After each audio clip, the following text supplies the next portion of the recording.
Bismillahirrahmanirrahim. Assalamualaikum warahmatullahi wabarakatuh. Alhamdulillahi rabbil alamin. Wassalatu wassalamu ala ashrafil anbiya'i wal mursalin. Nabiyyina wa syafi'ina Muhammadin wa ala alihi wa sahbihi ajma'in. Allahumma la sahla illa ma ja'altahu sahla wa anta taj'alil hazna idza syi'ta sahla. Allahumma zidna ilman yanfa'una wa yuqarribuna ilaik. Amin. Amma ba'du. Sahabat Quran yang dimuliakan Allah, pada pertemuan sebelumnya kita sudah membahas mengenai sifat huruf dari sisi definisi, dari sisi faedah mempelajarinya, dan dari sisi jumlahnya. Kita sudah mengetahui bahwasanya jumlah sifat huruf terbagi menjadi dua, sifat az-zatiyah dan sifat al-'aridah.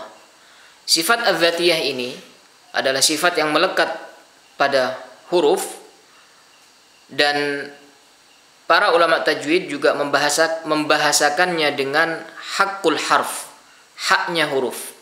Sedangkan sifat al-'aridah adalah sifat yang terkadang ada pada huruf dan terkadang hilang dari huruf tersebut atau bersifat kondisional, dan ulama membahasakannya dengan mustahak huruf, ya, atau mustahakul harf.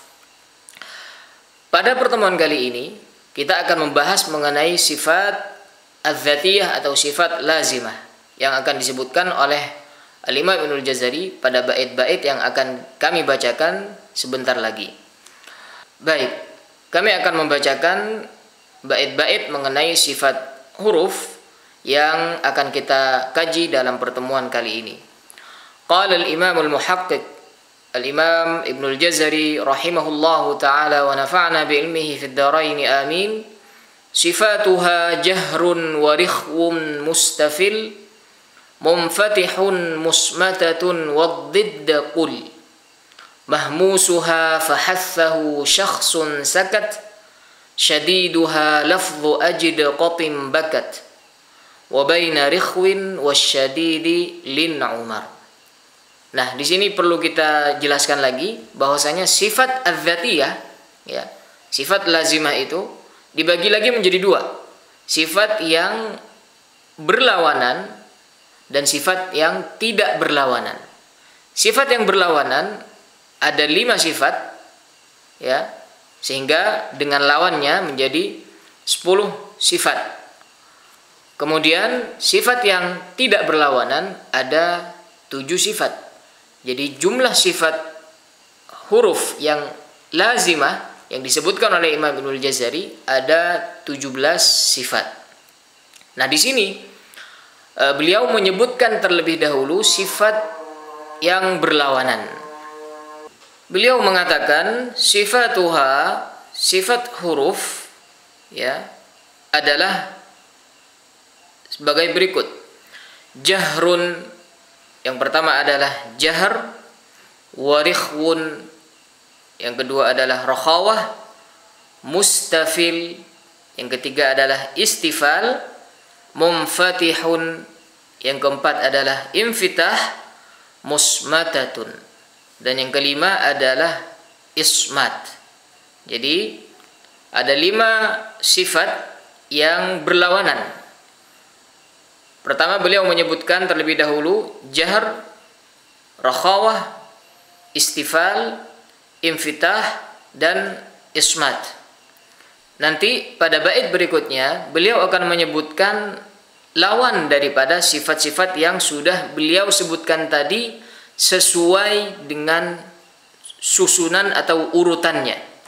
Sesuai dengan susunan dan urutannya. Jadi tadi yang terlebih dahulu disebutkan adalah jahr, maka nanti setelah ini akan disebut terlebih dahulu lawan daripada jahr tadi.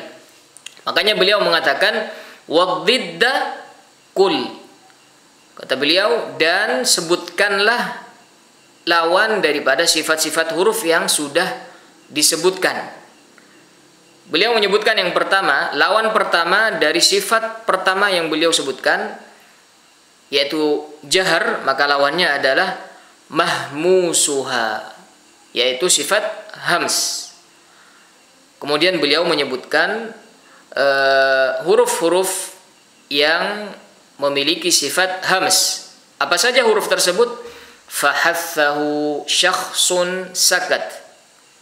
Ada 10 huruf yang memiliki sifat hams. Fa, ha, tha, ha, shin, kha, sad, sin, kaf, dan ta. 10 huruf ini memiliki sifat hams. Berarti selain 10 huruf ini memiliki sifat jahar. Apa itu jahar dan apa itu hams? Jahar dan hams ya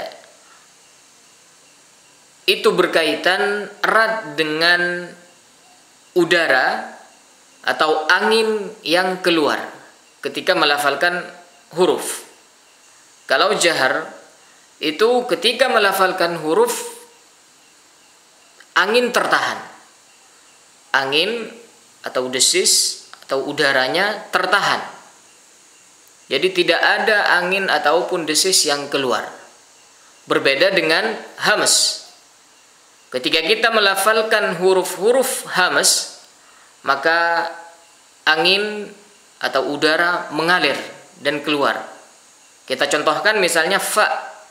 Ya, ketika kita melafalkan fa, baik fa itu berharokat ataupun sukun, maka ada angin atau desis yang keluar. Kita contohkan misalnya fa, fa, fa. Kita sukunkan af, af. Ya, jadi kita bisa rasakan di situ ada angin atau desis yang keluar. Berbeda dengan jahar, huruf-huruf jahar tidak mengeluarkan angin ataupun desis, jadi tertahan. Kita contohkan misalnya hamzah. Kita lafalkan a, a, a. Kita sukunkan misalnya a, a. Tidak ada udara atau angin yang keluar. Jadi jahar adalah tertahannya angin ataupun udara ketika melafalkan huruf karena kuatnya dia di makhraj, sedangkan hams adalah mengalirnya udara atau desis ketika melafalkan huruf karena lemahnya dia di makhrajnya. Inilah perbedaan antara jahar dan hams. Kemudian beliau melanjutkan syadiduha lafdhu ajid qatim bakat. Ini mengacu kepada sifat atau lawan sifat yang kedua ya, setelah beliau menyebutkan jahrun, Imam Ibnul Jazari menyebutkan rikhwun, rakhawah. Maka kebalikan dari rakhawah adalah syiddah. Jadi diambil dari syadiduha, dari syiddah. Kata beliau, huruf-huruf syiddah ada pada lafadz atau terkumpul dalam kalimat ajid qatim bakat. Jadi ada 8 huruf syiddah. Hamzah, jim, dal, qaf, ta, ba, kaf, dan ta. Kemudian Imam Ibnul Jazari menyebutkan sifat penengah yang disebut dengan sifat bainiyah. Kata beliau, wa baina rikhwin wasyadidi, dan di antara sifat rakhawah dan syiddah itu ada sifat penengah ya, atau kita kenal dengan sifat bainiyah. Hurufnya ada 5 terkumpul dalam kalimat lin umar. Lam, nun, ain, mim, dan ra. Jadi bisa kita simpulkan huruf-huruf syiddah ada 8 terkumpul dalam kalimat ajid qatim bakat. Dan huruf-huruf bainiyah ada 5 terkumpul dalam kalimat lin umar. Selain huruf-huruf yang tadi kita sebutkan adalah huruf-hurufnya rakhawah. Apa itu syiddah, rakhawah, dan bainiyah?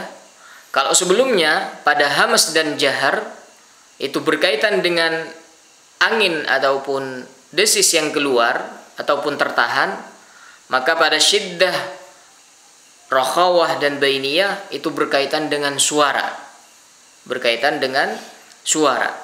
Kalau rakhawah itu suara mengalir. Suaranya mengalir. Ya. Jadi mengalirnya suara ketika melafalkan huruf, ya, mengalirnya suara ketika melafalkan huruf karena lemahnya huruf tersebut di makhrajnya. Sedangkan syiddah itu suaranya tertahan, tidak ada suara, ya. Ketika melafalkan huruf, ya, khususnya kalau dia sukun, ya.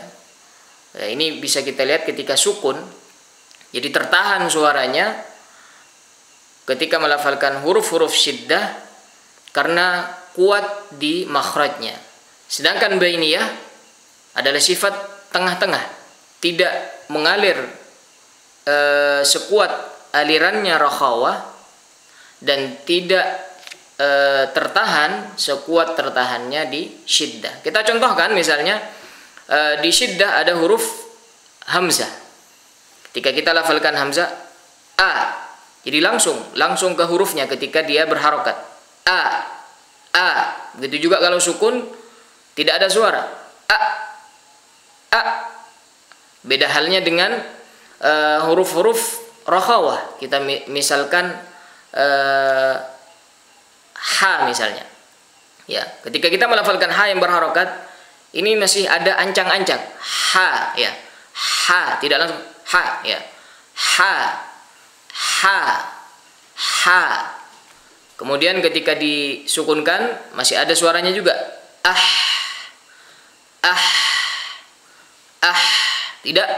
Tidak tertahan. Misalnya tidak seperti itu, tapi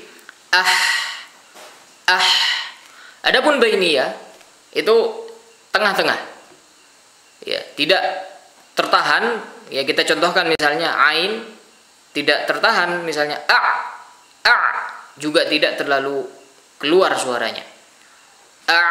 Misalnya tidak terlalu keluar, tapi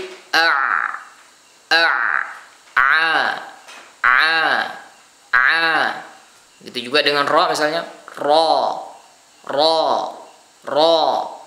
r. Jadi tidak r, juga tidak r, ya. Jadi ar-rahman. Jadi seperti itu. Itulah perbedaan syiddah, rakhawah, dan bainiyah. Dan sahabat Quran yang dimuliakan Allah, kita cukupkan sampai di sini pertemuan kita mengenai syarah Muqaddim Al-Jazariyah. Kita sudah mengenal jahar dan lawannya hams. Kita juga mengenal rakhawah dan lawannya syiddah, dan di antara rakhawah dan syiddah ada sifat tengah, yaitu sifat bainiyah. Semoga bermanfaat.